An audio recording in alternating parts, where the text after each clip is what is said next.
देश जा रहा है।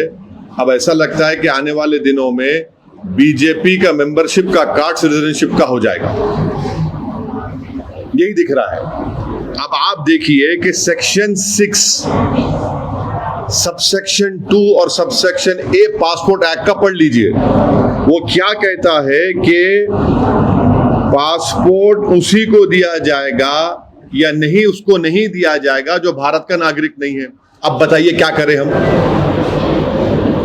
पासपोर्ट देने के लिए पुलिस वेरिफिकेशन होता है, मैंडेटरी है पुलिस वेरिफिकेशन। अब मिसाल के तौर पर तेलंगाना की पुलिस को पहला प्राइज लेकर आए डीजीपी साहब, क्योंकि वो 4 दिन में पुलिस वेरिफिकेशन कर रहे हैं। वो प्रूफ नहीं है, बर्थ सर्टिफिकेट प्रूफ नहीं है, आधार कार्ड प्रूफ नहीं है, वोटर आईडी कार्ड प्रूफ नहीं है। भाई क्या प्रूफ है फिर? अच्छा, सिटीजनशिप का सर्टिफिकेट किसको मिलता है मालूम आपको?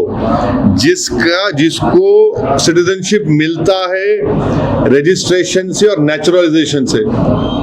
अब यहां पर जितने आप लोग खड़े हैं, आपके दादा परदादा भारत में पैदा हुए, भाई नेचुरलाइजेशन तो नहीं हुआ ना। अब कहां से लेंगे सर्टिफिकेट बताइए? यानी सरकार अगर कल चाहेगी तो किसी को बोलेगी तुम नहीं है। अब मैं क्या बताऊं फिर? अब मेरे खबरस्तान को तो आप एक्सेप्ट नहीं करेंगे जहां मेरे परदादा हैं या उनके दादा के बाबा हैं। ये अजीब मामला है। फिर सेक्शन 6(2)(a) क्या है? एक वेरीफाइड डॉक्यूमेंट है। अब यही तो सरकार अपने हाथ में इन चीजों को ले रही है और हर एक को वल्नरेबल बता रही है, तो ये तो एप्रीहेंशन पैदा होगा ना।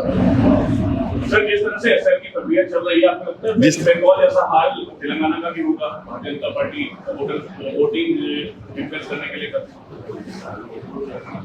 जितना कोशिश एमआईएम पार्टी तेलंगाना में, महाराष्ट्र में, अब दिल्ली में हम लोग कर रहे हैं, हमने ऐप के जरिए से जनता को बता रहे हैं कि आप आइए, अपना 2002 की मैपिंग करवाइए, और अगर डॉक्यूमेंट्स आपको बनाना है, माने जिसकी पैदाइश 87 से पहले और 87 के बाद 2003 और 2004 के बाद हुई है, तो मी सेवा सेंटर्स हमने गवर्नमेंट से बोलकर हर असेंबली कॉन्स्टिट्यूंसी में 2-2, 3-3 मी सेवा सेंटर्स का इजाफा करवाया है।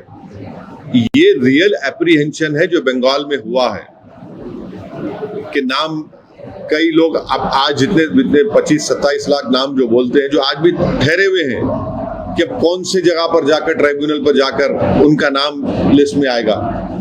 फिर बंगाल की सरकार ने जो फैसला लिया कि जिसका नाम फाइनल एसआईआर में नहीं आएगा उसको फूड सिक्योरिटी कार्ड उसका कैंसिल हो जाएगा, सब्सिडी नहीं मिलेगी, स्कीम, गवर्नमेंट स्कीम में उसका हिस्सा नहीं होगा।